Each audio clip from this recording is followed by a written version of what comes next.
ನಕಲಿ ಆಪ್ನಲ್ಲಿ ಹಣ ಹೂಡಿಕೆ ಮಾಡೋರು ಎಚ್ಚರವನ್ನ ವಹಿಸಬೇಕು. ಆಪ್ ನಂಬಿ ಲಕ್ಷ ಲಕ್ಷ ಹಣವನ್ನ ಹೂಡಿದ್ರೆ ಪಂಗನಾಮ ಗ್ಯಾರಂಟಿ ನೋಡಿ.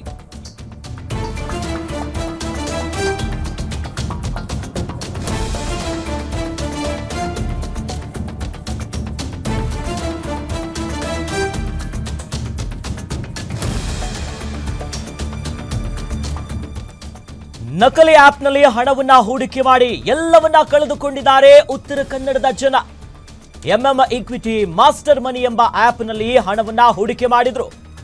ಹಣ ಹೂಡಿದ್ರೆ ಹೆಚ್ಚು ಲಾಭದ ಆಸೆಯನ್ನ ತೋರಿಸಿದ್ರು ಈ ಕದೀಮ್ರು. ಲಾಭದ ಆಸೆಗೆ ಲಕ್ಷ ಲಕ್ಷ ಹಣವನ್ನ ಹಾಕಿ ಎಲ್ಲವನ್ನ ಕಳ್ಕೊಂಡಿದ್ದಾರೆ ಜನ. ದಾಂಡೇಲಿ ತಾಲೂಕ್ನಲ್ಲಿ 279ಕ್ಕೂ ಹೆಚ್ಚು ಜನರಿಗೆ ದೊಡ್ಡ ಮಟ್ಟದ ನಾಮ ಹಾಕಿದ್ದಾರೆ. ಹಣ ಕಳೆದುಕೊಂಡಂತ ಬಳಿಕ ಪೊಲೀಸರಿಗೆ ದೂರು ಕೊಟ್ಟಿದ್ದಾರೆ. ಇಂಥ ನಕಲಿ ಆಪ್ ಅನ್ನ ನಂಬದಂತೆ ಪೊಲೀಸರು ಸದ್ಯ ಮನವಿ ಮಾಡಿದ್ದಾರೆ. ನಕಲಿ ಆಪ್ನಲ್ಲಿ ದೊಡ್ಡ ಮಟ್ಟದ ಲಾಭ ಸಿಗುತ್ತೆ, ಏನೋ ಆಗುತ್ತೆ ಅನ್ನೋದಾಗಿ ಈ ಎಂಎಂ ಈಕ್ವಿಟಿ ಮಾಸ್ಟರ್ ಮನಿ ಎನ್ನುವಂತ ಈ ಆಪ್ ಅಲ್ಲಿ ಜನ ಹಣವನ್ನ ಹೂಡಿಕೆ ಮಾಡಿದ್ರು. ಅಲ್ಲಿ ಇಲ್ಲಿ ಏನೋ ಮಾಡಿ ಪಾಪ ಏನೋ ಸಿಗುತ್ತೆ ಅನ್ನೋದಾಗಿ, ಅದು ಕೂಡ ಏನೋ ಲಾಭದ ಆಸೆಗೆ ಇದಿಷ್ಟು ಹಣ ಬರುತ್ತೆ ಅನ್ನೋದಾಗಿ ಲಕ್ಷ ಲಕ್ಷವಾಗಿ. ದಾಂಡೇಲಿ ತಾಲೂಕಿನಲ್ಲೇ ಉತ್ತರ ಕನ್ನಡದಲ್ಲಿ 279ಕ್ಕೂ ಹೆಚ್ಚು ಜನ ಈ ರೀತಿಯಾಗಿ ಮೋಸಾಗಿ ಎಲ್ಲ ಹಣವನ್ನ ಕಳ್ಕೊಂಡಿದ್ದಾರೆ. ಅದಾದ್ಮೇಲೆ ಹಿಂಗಾಯ್ತು ಅನ್ನೋದಾಗಿ ಪೊಲೀಸ್ ಠಾಣೆಯ ಮೆಟ್ಟಿಲು ಹತ್ತಿದ್ದಾರೆ. ಆಗ ಪೊಲೀಸರು ಈ ರೀತಿಯಾದಂಥ ಆಪ್ಗಳನ್ನ ನಂಬಬಾರದು ಅನ್ನೋದಾಗಿ ಮನವಿ ಮಾಡಿದ್ದಾರೆ. ಸದ್ಯ ಗಮನಿಸ್ತಾ ಇದ್ದೀವಲ್ಲ ನೋಡಿ, ಈ ಮಾಸ್ಟರ್ ಮನಿ, ಎಂಎಂ ಈಕ್ವಿಟಿ ಎನ್ನುವಂಥ ಆಪ್ಗಳು ಹಣ ಹಾಕಿ ಒಳ್ಳೊಳ್ಳೆ ಲಾಭ ಕೊಡ್ತೀವಿ, ಚೆನ್ನಾಗಾಗತ್ತೆ ನಿಮಗೆ ಅನ್ನೋದಾಗಿ ಬಣ್ಣವಾಗಿ ಮಾತನಾಡಿ ಮೈಂಡ್ ವಾಶ್ ಮಾಡಿ ದುಡ್ಡು ಸಿಗುತ್ತೆ, ಲಾಭ ಆಗುತ್ತೆ ಆರಂಭಿಕವಾಗಿ ಒಂದಿಷ್ಟು ಎಲ್ಲ ಆಸೆ ತೋರಿಸ್ತಾರೆ. ಅದಾದ್ಮೇಲೆ ಅವರ ಅಸಲಿ ಬಣ್ಣ ಏನು, ಕದೀಮರ ಕೈ ಚಳಕ ಯಾವ ರೀತಿಯಾಗಿರುತ್ತೆ, ಫುಲ್ಲು ಡಿಜಿಟಲ್ ಆಗಿಯೇ ಆಟ ಆಡ್ತಾರೆ.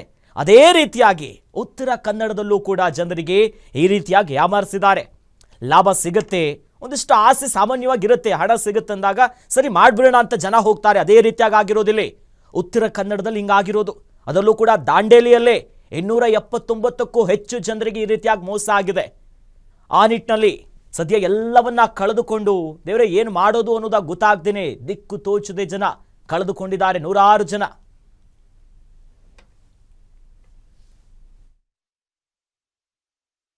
ಕೆಲ ದಿನಗಳಿಂದ ದಾಂಡೇಲಿಯಲ್ಲಿ ಎಂಎಂ ಇಕ್ವಿಟಿ ಅನ್ನೋ ಹೆಸರಿನಲ್ಲಿ ತಕ್ಷಣದಲ್ಲಿ ಶ್ರೀಮಂತರಾಗುವ ಒಂದು ಆ್ಯಪಿನ ಒಂದು ಓಡಾಟ ಹೆಚ್ಚಿಗೆ ಆಗಿದೆ. ದಾಂಡೇಲಿಯ ಮಧ್ಯಮ ವರ್ಗದ ಜನ, ಬಡ ಕಾರ್ಮಿಕರು ಬೆಳಗಾಗೋದ್ರೊಳಗೆ ಶ್ರೀಮಂತರಾಗುವ ಒಂದು ಉದ್ದೇಶದಿಂದ ಆ ಒಂದು ಆ್ಯಪ್ನಲ್ಲಿ ತಮ್ಮ ಹಣವನ್ನ, ನ್ಯಾಯಯುತವಾದ ಹಣವನ್ನ ಹೂಡಿಕೆ ಮಾಡಿ ಶ್ರೀಮಂತರಾಗಲಿಕ್ಕೆ ಹೋಗಿ ಮೋಸ ಹೋಗ್ತಾ ಇರೋದು ಸುದ್ದಿ ಬಂದಿದೆ. ಈಗಾಗಲೇ ಈ ವಿಷಯದ ಕುರಿತು ಪೊಲೀಸ್ ಇಲಾಖೆ ಎಲ್ಲರಿಗೂ ಜಾಗೃತಿ ಮೂಡಿಸುವ ಕೆಲಸವನ್ನ ಮಾಡಿದ್ರೂ ಕೂಡ ನಮ್ಮ ಬಡವರು ಎಚ್ಚೆತ್ತುಕೊಳ್ಳದೇನೆ ಈಗಲೂ ಕೂಡ ಹಣ ಹಾಕ್ತಾ ಇರೋದು ನಮ್ಮ ಒಂದು ಗಮನಕ್ಕೆ ಬಂದಿದೆ. ನಾವು ಈ ಮೂಲಕ ನಿಮ್ಮ ಒಂದು ಈ ವಾಹಿನಿ ಮೂಲಕ ಜನರಲ್ಲಿ ನಾವು ಜಾಗೃತಿ ಮೂಡಿಸ್ಲಿಕ್ಕೆ ಮತ್ತು ಅವರಲ್ಲಿ ಒಂದು ಎಚ್ಚರಿಕೆಯನ್ನು ಕೊಡ್ಲಿಕ್ಕೆ ಏನು ಹೇಳ್ತಾ ಇದ್ದೀವಿ ಅಂತ ಹೇಳಿದ್ರೆ, ಈ ರೀತಿಯ ಆ್ಯಪ್ಗಳೇನು ಬಂದಿದ್ದಾವೆ, ರಾತ್ರೋರಾತ್ರಿ ನಿಮ್ಮನ್ನು ಶ್ರೀಮಂತರನ್ನಾಗಿ ಮಾಡ್ತೀವಿ, ಬೆಳಗಾಗೋದ್ರ ಶ್ರೀಮಂತರ ಮಾಡ್ತೀವಿ ಅನ್ನೋ ಆ್ಯಪ್ಗಳ ಹಿಂದೆ ಬೀಳದೇನೆ ನ್ಯಾಯಯುತವಾದ ಹಣವನ್ನ ಸೆಬಿ, RBI ಆದಂತ ಸಂಸ್ಥೆಗಳಿಂದ ಅಂಗೀಕೃತಗೊಂಡಂತ ಒಂದು ಇದರಲ್ಲಿ ತಾವು ಹೂಡಿಕೆ ಮಾಡಿಕೊಂಡು ತಾವು ಅದರಲ್ಲಿ ಇವತ್ತು ಇಡೀ ರಾಷ್ಟ್ರದಲ್ಲಿ, ರಾಜ್ಯದಲ್ಲಿ, ನಗರಗಳಲ್ಲಿ ತಾವು ನೋಡ್ತಾ ಇದಿರ್ಬೋದು, ಆನ್ಲೈನ್ ಆ್ಯಪ್ನಲ್ಲಿ ಬಹಳಷ್ಟು ಮೋಸದ ಆಟಗಳು ನಡೀತಾ ಇದ್ದಾವೆ. ಈಗ ಮಾಸ್ಟರ್ ಮನಿ ಅನ್ನುವಂಥದ್ದು ಕೂಡ ನಾನು ದಾಂಡೇಲಿ ನಗರದಲ್ಲಿ ನೋಡಿದೆ. ಈ ರೀತಿ ಮಾಡಿ ಬಡವರು ಮಕ್ಕಳಿಗೆ ಆ ಆನ್ಲೈನ್ದಲ್ಲಿ ನೀವು ಬೇಗ ಶ್ರೀಮಂತರ ಆಗ್ತೀರಿ, ಹಣ ಹೂಡಿಕೆ ಮಾಡಿದರೆ ಡಬಲ್ ಆಗ್ತದೆ, ರಾತ್ರೋರಾತ್ರಿ ನೀವು ಶ್ರೀಮಂತರ ಆಗ್ತೀರಿ ಅನ್ನುವಂಥದ್ದು ಏನು ಈ ಆ್ಯಪ್ಗಳು ನಡೀತಾ ಇದ್ದಾವೆ. ಇದಕ್ಕೆ ಯಾವುದೇ ಯುವ ಪೀಳಿಗೆ ನಾನು ವಿನಂತಿ ಮಾಡ್ಕೊಳ್ತೀನಿ, ಮಧ್ಯಮ ವರ್ಗ ಮತ್ತು ಬಡವರ ಮಕ್ಕಳು ಹೆಚ್ಚಾಗಿ ತನ್ನಲ್ಲಿ ಬಲಿಯಾಗ್ತಾರೆ. ನಾನು ಅವರಲ್ಲಿ ಏಕದಮ್ ನಿವೃತ್ತಿಪೂರ್ವಕವಾಗಿ ಮನವಿ ಮಾಡ್ಕೊಳ್ತೀನಿ, ಇಂಥ ಆ್ಯಪ್ಗಳಲ್ಲಿ ತಾವು ಹಣ ಹೂಡಿಕೆ ಮಾಡಬಾರ್ದು. ಅದಕ್ಕಾಗಿ ಸರ್ಕಾರ ಮತ್ತು ಪೊಲೀಸ್ ಇಲಾಖೆ ಪ್ರತಿದಿನ ಒಂದು ಪ್ರಕಟಣೆ ನೀಡ್ತಾ ಇದ್ದಾರೆ. ಯಾರು ಅದರಲ್ಲಿ ಬಲಿಪರೀಕ್ಷೆ ಆಗಬೇಡಿ, ಹಣ ಹೂಡಿಕೆ ಮಾಡಬೇಡ್ರಿ, ಎಲ್ಲಾದ್ರೂ ಸಾಲ ಮಾಡಿ ತಂದೆ ನಮಗೆ ಬಂದಿರತಕ್ಕಂತ ಮಾಹಿತಿ ಪ್ರಕಾರ ದಾಂಡೇಲಿ ನಗರದಲ್ಲಿ ಕೆಲವರು ಎಂಎಂ ಇಕ್ವಿಟಿ ಅಥವಾ ಮಾಸ್ಟರ್ ಮನಿ ಅಂತಕ್ಕಂತಹ ಒಂದು ಮೊಬೈಲ್ ಆ್ಯಪ್ ಅನ್ನ ಗೂಗಲ್ ಪ್ಲೇಸ್ಟೋರ್ ಇಂದ ಡೌನ್ಲೋಡ್ ಮಾಡ್ಕೊಂಡ್ಬಿಟ್ಟು ಅದರಲ್ಲಿ ಹಣವನ್ನ ಹೂಡಿಕೆ ಮಾಡಿ ಅದು ಡಬಲ್ ಬರುತ್ತೆ, 3 ಪಟ್ಟು ಬರುತ್ತೆ ಅಂತಕ್ಕಂಥದ್ದು ಮಾಹಿತಿ ಬಂದಿದೆ. ಆ ಥರ ಮಾಡಿಬಿಟ್ಟು ಮೋಸ ಹೋಗಿದ್ದಾರೆ ಅಂತಕ್ಕಂಥದ್ದು ಮಾಹಿತಿ ಇದೆ. ಸೊ ನಾವು ಇದ್ರ ಬಗ್ಗೆ ನಾವು ಪರಿಶೀಲನೆ ಮಾಡಿದಾಗ ಆ ಆ್ಯಪ್ಗೆ ಸಂಬಂಧಪಟ್ಟಂತಹ ಪೂರ್ವಾಪರಗಳನ್ನು ವಿಚಾರ ಮಾಡಿದಾಗ ನಮಗೆ ಕೆಲವೊಂದು ಅಲ್ಲಿರ್ತಕ್ಕಂಥ ಕೆಲವೊಂದು ಅಕ್ರಮಗಳು ಕಂಡು ಬಂದಿದ್ದಾವೆ. ಆ ಸದರಿ ಆ್ಯಪು ಇಕ್ವಿಟಿ ಮಾಸ್ಟರ್ ಮನಿ ಅಂತಕ್ಕಂಥ ಹೆಸರನ್ನು ಹೊಂದಿದೆ. ಅಂತಕ್ಕಂತಹ ಲೋಗೋವನ್ನು ಕೂಡ ಹೊಂದಿದೆ. ಅದನ್ನು ನಾವು ಈಸಿಯಾಗಿ ಗೂಗಲ್ ಪ್ಲೇಸ್ಟೋರಿಂದ ಡೌನ್ಲೋಡ್ ಮಾಡ್ಬೋದು. ಈ ಆ್ಯಪ್ನಲ್ಲಿ ನಾವು ಕೆಲವೊಂದು ಅಕ್ರಮಗಳನ್ನು ಗುರುತಿಸಿದ್ದೀವಿ. ಇದು ಸೆಬಿ ಅಥವಾ RBI ನಲ್ಲಿ ನೋಂದಾಯಿತವಲ್ಲ ಅಂತಕ್ಕಂಥದ್ದು ಕಂಡು ಬಂದಿದೆ. ಈ ಸೆಬಿ ಮತ್ತು RBI ನಲ್ಲಿ ನೋಂದಣಿ ಆಗ್ತಕ್ಕಂಥದ್ದು ಭಾರತದಲ್ಲಿ ಹೂಡಿಕೆ ಆ್ಯಪ್ಗಳಿಗೆ ಕಡ್ಡಾಯ ಆಗಿರ್ತೈತಿ. ಅದೆಲ್ಲರಿಗೂ ಗೊತ್ತಿರತಕ್ಕಂಥ ವಿಚಾರ. ಮತ್ತೆ ಇಸ್ ಬಗ್ಗೆ ಹೆಚ್ಚಿನ ಡೀಟೇಲ್ಸ್ ನೀಡ್ತಾರೆ ನಮ್ಮ ಕಾರವಾರದ ಪ್ರತಿನಿಧಿ ಆಫ್ತಾಬ್. ಸಾಮಾನ್ಯವಾಗಿ ಸರ್ಕಾರ ಪ್ರತಿನಿತ್ಯ ನಾವು ಫೋನ್ ಮಾಡುವಾಗಲೂ ಕೂಡ ಹೆಲೋ ಟೂನಲ್ಲೂ ಹೇಳ್ತಾರೆ, ಎಲ್ಲಾ ರೀತಿಯಾಗಿ ಹೇಳ್ತಾರೆ, ರಾತ್ರೋರಾತ್ರಿ ಜಾಕ್ಪಾಟ್ ಆಗುವಂತ ಕನಸಿಗೆ ಬೀಳ್ಬೇಡಿ ಅಂತ.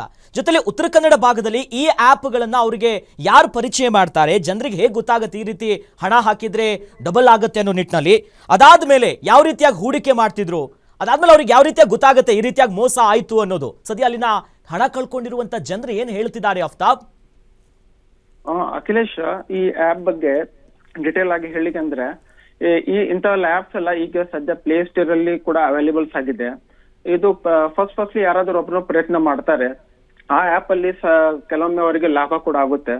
ಲಾಭ ಆದ ನಂತರ ಅವರು ಮತ್ತೊಬ್ಬರಿಗೆ ಆ ಆಪ್ ಬಗ್ಗೆ ತಿಳಿಸ್ತಾರೆ. ಹಿಂಗಾಗಿ ಅದು ಒಂದು ಚೈನ್ ಸಿಸ್ಟಮ್ ಆಗುತ್ತೆ. ಆ ಆಪ್ಸ್, ಈ ತರ ಆಪ್ಸ್ ಅಲ್ಲಿ ಇಕ್ವಿಟಿ ಅಥವಾ ಮಾಸ್ಟರ್ ಮಾರ್ಕೆಟ್ ಈ ತರ ಆಪ್ಸ್ ಅಲ್ಲಿ ಒಂದು ಚೈನ್ ಸಿಸ್ಟಮ್ ಇರುತ್ತೆ.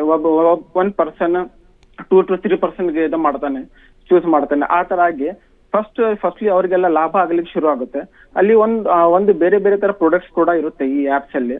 ನೀವು ಶೇರ್ ಮಾರ್ಕೆಟ್ ಸ್ಟಾಕ್ ಇರುತ್ತೆ, ಯಾವ್ದಾದ್ರು ಆಯಿಲ್ ಕ್ರೂಡ್ ಪರ್ಚೇಸ್ ಇರುತ್ತೆ. ಅದು ಸದ್ಯ ಕೆಲವೊಬ್ಬರಿಗೆ ಶೇರ್ ಮಾರ್ಕೆಟ್ ಸ್ಟಾಕ್ ಅಲ್ಲಿ ಹಾಕಿರೋದು ಅವ್ರಿಗೆ ಕೂಡ ಲಾಸ್ ಆಗಿರೋದು ಕೂಡ ಕಂಡು ಬಂದಿದೆ. ಈ ಎಲ್ಲ ಲಾಸ್ ಆಗಿರೋ ಜನ ಏನ್ ಮಾಡಿದ್ದಾರೆ, ಕೆಲವೊಬ್ರು ಇಂಥೆಲ್ಲ ಆಪ್ಸ್ ಬಗ್ಗೆ ಪೊಲೀಸಿಗೆ ಮಾಹಿತಿ ನೀಡಿದ್ದಾರೆ. ತಕ್ಷಣ ಪೊಲೀಸರು ಇಂಥವೆಲ್ಲ ಆಪ್ಸ್ ಈಗ ದಾಂಡೇಲಿ ನಗರಲ್ಲಿ ನಡೀತಾ ಇರೋದು ನೋಡ್ಕೊಂಡು ಒಂದು ಪ್ರಕಟಣೆ ಜಾರಿ ಮಾಡ್ತಾರೆ ಮತ್ತು ಅವೇರ್ನೆಸ್ ಮಾಡ್ತಾರೆ. ಇಂಥದ್ದು ಯಾವ್ದು ಆಪ್ಸ್ ಅಲ್ಲಿ ಇನ್ವೆಸ್ಟ್ ಮಾಡ್ಲಿಕ್ಕೆ ಹೋಗ್ಬೇಡ್ರಿ, ಯಾಕಂದ್ರೆ ಇಂಥವೆಲ್ಲ ಆಪ್ಸ್ ಅಲ್ಲಿ ನಿಮ್ಗೆ ಲಾಸ್ ಆಗಬಹುದು ಅಂತ. ಬಟ್ ಯಾವ್ದು ನಿಖರವಾಗಿ ಯಾರಾದ್ರೂ ಡೈರೆಕ್ಟ್ ಆಗಿ ಪೊಲೀಸ್ ಸ್ಟೇಷನ್ ಬಂದು FIR ಕೂಡ ರಿಜಿಸ್ಟರ್ ಆಗಿಲ್ಲ. ಬಟ್ ಈ ಆಪ್ಸ್ ಅಲ್ಲಿ ಸದ್ಯಕ್ಕೆ ಸುಮಾರು ದಾಂಡೇಲಿಯಲ್ಲಿ 300ಕ್ಕಿಂತ 400 ಜನ ಕೂಡ ಇನ್ವೆಸ್ಟ್ ಮಾಡಿದ್ದಾರೆ. ಓಕೆ, ಧನ್ಯವಾದಗಳು ಆಫ್ತಾಬ್ ತಮ್ಮೆಲ್ಲ ಮಾಹಿತಿಗೆ.